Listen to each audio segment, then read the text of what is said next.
Having spent a day in Detroit talking to be sure, these are people who listen to the station where my show is carried, and people in Chicago who listen to the station where my show is carried. So these are people who are inclined to be Republicans, inclined to be pro-Trump. But the level of enthusiasm, the way people have greeted the first 100 days of Trump 2.0 is off the chain. People loved Reagan. The affection for Donald Trump, the intensity of that affection for Donald Trump rivals that of Ronald Reagan. And remember, in 1984, Reagan ran for re-election and carried 49 states, including California and Massachusetts. He only lost Minnesota, his opponent's home state, and he only lost that by about 10 or 12,000 votes. I'm not saying that Donald Trump's popularity will rival that. And, of course, Trump is turned out. He can't run again.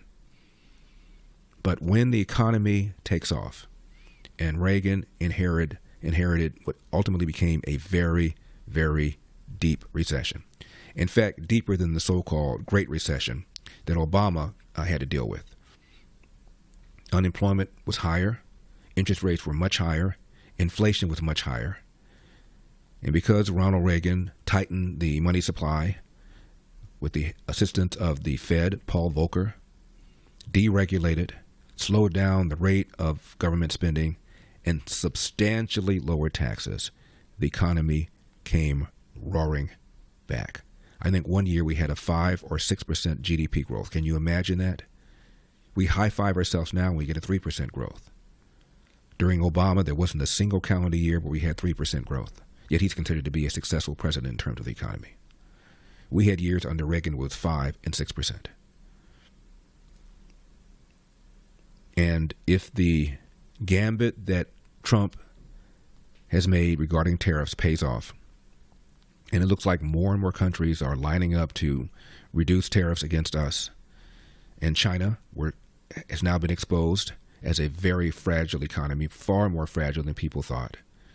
China's been lying about its growth, claiming that they're growing at 5% GDP. It might be flat or might even be contracting. People out of work, they're heavily dependent upon us for exports, and the tariffs are going to hurt them far more than they're going to hurt us, which is why I believe they're going to come to the table and do some sort of deal. That happens, and some manufacturing comes back, and the economy starts taking off. We could very well see Donald Trump's approval rating getting around the 60% level that I think it will get at some point. For full shows, live and on demand, it's Salem News Channel.